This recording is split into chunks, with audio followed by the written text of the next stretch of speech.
It's March Madness. Now, the bracket is set. There's a lot to get to here. Let's start with there are 68 teams in the NCAA bracket.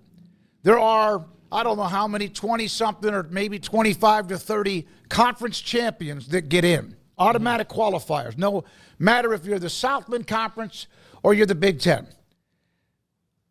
Did you know that 20 of the whatever amount of at-large teams involved, 20 are from the Big Ten and the SEC. 20, just two non-Power 5 men's basketball conferences got multiple bids, the Mountain West and also the West Coast Conference. 20! It's like, okay, I'm going to say this, and then I'm not a rant guy, but I just get mad at people. But the NCAA men's basketball tournament is not spectacular. It is not one of the most favorite of events. It doesn't get all the gambling and all the brackets because you have the 9th place team in a conference. Hell, I don't even like the fact that there's 8 teams in a conference. But when you get 14, nothing against the SEC. They had a phenomenal year. As their commissioner, who happened to make an appearance on Saturday evening during the SEC championship game, Comrade Sankey. Premier Sankey. But he happened to make an appearance. Okay, the SEC championship game was going on. But they got 14. I don't want the 14th place teams getting in the NCAA tournament unless they win the conference tournament. Especially if there's 16 teams in the league. Yes. Well, so only 2 didn't make it, LSU and South Carolina. Texas, you can convince me of those 2 deserved it, but OU, here's the thing. They have a reverse standard that they fell into here with Oklahoma. So in the SEC, just I think 2 years ago or 3 years ago, A&M did not get in. And they were one of the stubs. Everyone's like, well, man, Buzz Williams and the Aggies been playing great lately. But what happened in their non-conference part of the schedule? They were absolute total crap. They couldn't beat anybody. They looked disjointed. It looked like Buzz Williams was kind of going to have to find his way out of College Station and be like, I'm going to be at the Drake, like something like that where, just a better coach. It's always been my dream to be there, kind of a job. And then what happened? They rallied, they came back, and they had a great second half of the season, and A&M was mad because they closed strong and finished terribly. And the argument was, well, shouldn't you reward the way they're playing right now? Okay, they didn't. Oklahoma, 13-0 to start the year. Some really nice wins in there, too. However, by the committee's own admission, by putting 13 of their conference comrades in there with them, they're saying that this is the best league. And how you perform against the best league should also be indicative of how much you deserve the tournament. And in that league, when it started, and to now, they have been bad. Well, very bad. They have the same record against, and I know there's different criteria. It's not top 25 wins, and I know it's even sometimes not even quad wins because otherwise North Carolina would not be in, and that's another story. Texas and OU were 6-12 in the conference. Both teams were 20-13 and 19-15. OU a slightly better record. Against the top 25, Oklahoma and Texas were both 5-9 and 5-8. Against the USA top 25, they were 4-9 and 4-7. Oklahoma's non-conference schedule appears to be much stronger. Texas's was not good at all. Texas has, I think, a quad 2 loss too. I'm not arguing for either one of them. I'm just saying, 14.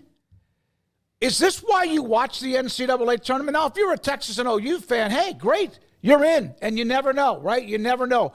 But I didn't start watching this tournament because the 10th, 11th, 12th, or 13th, and 14th place teams in a power conference got in. I don't even remember, was NC State when they stunned I don't know if they were unbeaten, maybe one loss, Phi Slamma Jamma in 1983. They were like 11 seed. There's been a couple of those from a power conference that have made deep runs, but that's not why I watched the tournament. More. West Virginia, they're suing Is this the state or the university suing the NCAA? This is the state, All because right. this is the governor doing it, and This has no chance. But although, by the way, if you actually sue the NCAA, you're probably going to win. well, I guess it's not dumb in that regard. It's just a waste of their time. It is. Considering that, this. I hate when they do this. This is such low-hanging fruit. He might get a couple of extra votes, though. I think he might lose some, though, because people are like, hey, that there's not, the roads suck, and you didn't do anything about that. Yeah, that sewage treatment plant that hasn't been fixed exactly. in 20 years. So here's the deal. Suing the NCAA does not put this West Virginia team in the tournament. So what does it solve? It's part of. Now they were way more deserving than North Carolina, and you can make that argument, but again, they're not gonna there's not gonna be a judge that's gonna grant an injunction. It's that a says political move. North Carolina's out, and it's a political move. Whether you like the guy or not, it's a political move. It accomplishes nothing, and he got can just go a out little there. attention. We brought him up. Otherwise, Yeah. I wouldn't know who the hell that guy is. I got a letter from Robert Thornton, who's a big West Virginia fan. I'll read part of that. When he went rut-roll when he started it out. This will die in the vine. He'll get some attention for 24 hours, if that long. But good for him, Patrick Morrissey, for doing what he did. Now, John Wilner. You spent hours selecting your patio sofa. Choosing that grill would have taken weeks. Probably your car needed way more time. For sure, you would have spent months mulling over that pool of yours. Protecting your prized possessions needs no time, though. Just visit coversandall.com, create a custom size per your requirements, pick a fabric, and personalize your cover. And leave the rest to us. Premium protection for all that you love.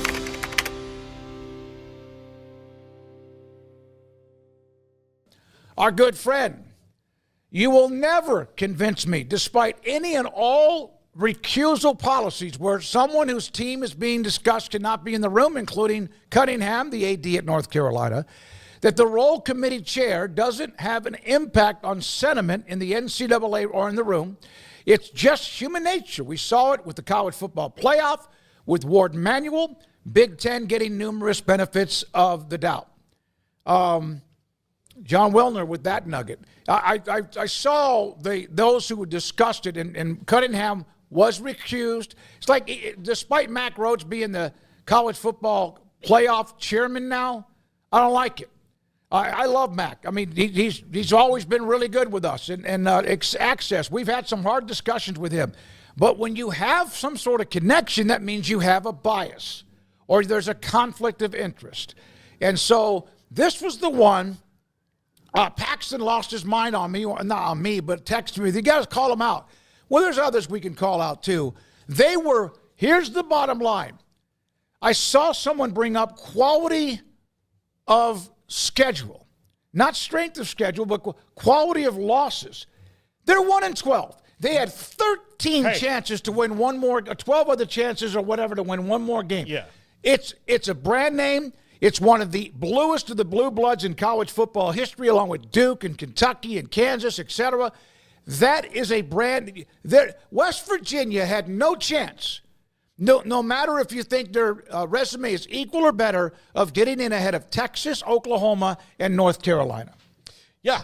No, it's... What was their record in the conference, Gary? You remember what West Virginia's record was? Off the top, I do not They're know. 10-10. Yeah. 10 They were wins. 500 in a conference that normally has been among the best conferences in America. Were they as good as the SEC this year? No, but 12. So what they're saying is that 14 teams in the SEC, twice as many made the tournament than the Big 12. Now, the Big 12, maybe they didn't deserve 8 or 9.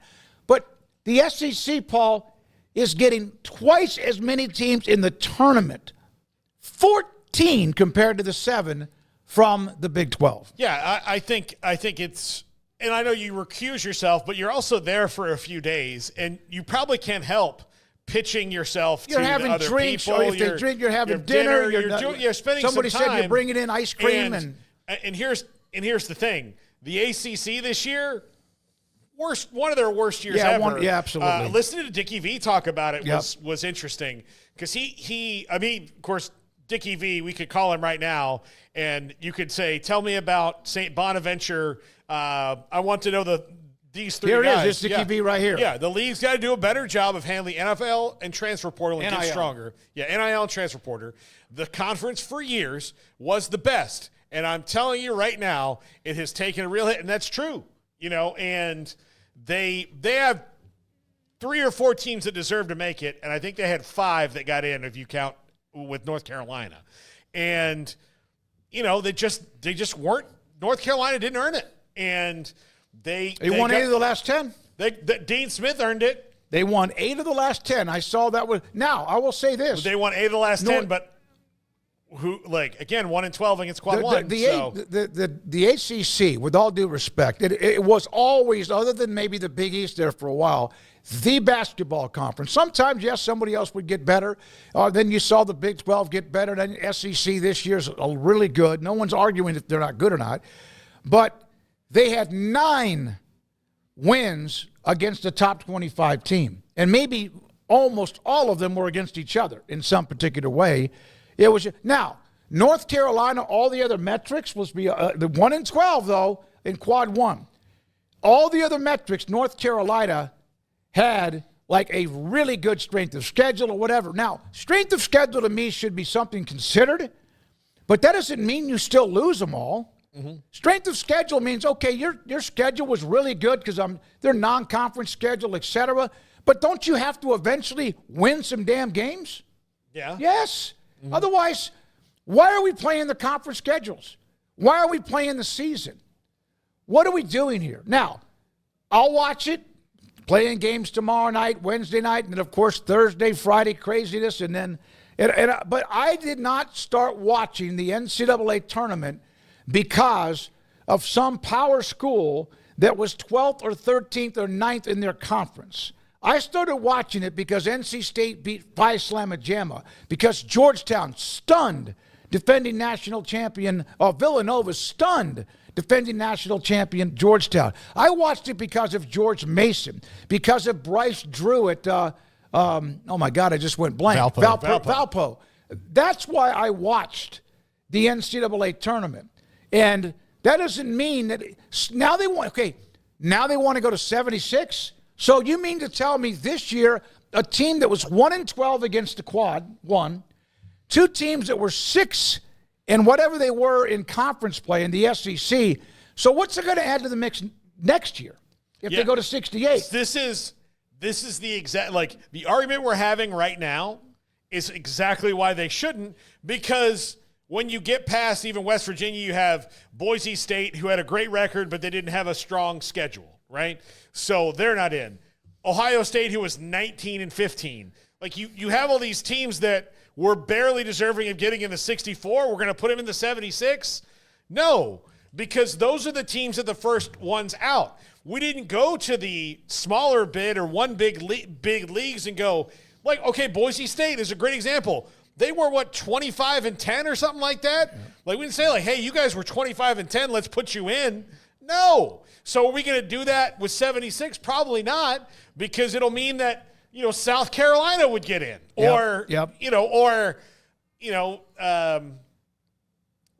West Virginia would definitely get in. Or you start talking about, was Oklahoma State that bad? You're like, they played a tough schedule. Exactly, yeah. So Kyle Visser, the Big 12 or the Big 10 and the Big 12 in the ACC had 15 of their teams get at-large bids.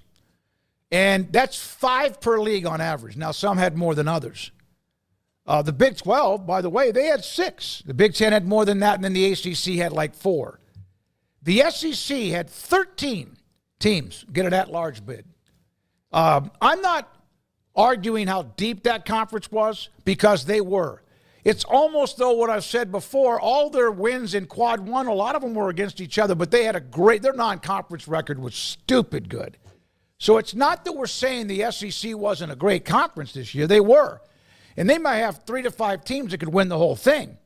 And as far as I'm concerned, watching Florida the last couple of weeks, my God, they're better than all of them. And Auburn, of course, the number 1 overall seed, had a great run until the end. Now, North Carolina, West Virginia comparison. Quad 1 wins. I'm not sure we got a couple of these, don't we, Garrett? North Carolina and West Virginia. West Virginia misses had wins on the road. On the road against Kansas at Allen Fieldhouse. Now, that wasn't your great Kansas team, but still Kansas is a team that was never out of the tournament. Beat Iowa State, who's like a 3 seed, and had neutral wins against Gonzaga and Arizona. North Carolina had one win against anybody that is in the tournament other than themselves, and that was winning and beating UCLA. There's, I think, one more. Garrett, am I not? It's Tucker DeVries one. Tucker DeVries. So there was a little bit of a note about, well, they were 13-10 without Tucker DeVries. They were 13-10 without their best player, and he has not played since early. This isn't the Jordan Travis argument, and that's always going to go down in history. He had not played since early December, and they still found a way to go 10-10 before conference games had even begun. So that's not an excuse to keep him out. More than anything else, that's an excuse to put him in. Okay, let me throw this at you. Is Cooper Flagg going to play for Duke? Yeah, he will. Oh. Do you know that? No, whoa. No, I don't know. Do you know it? You don't know it.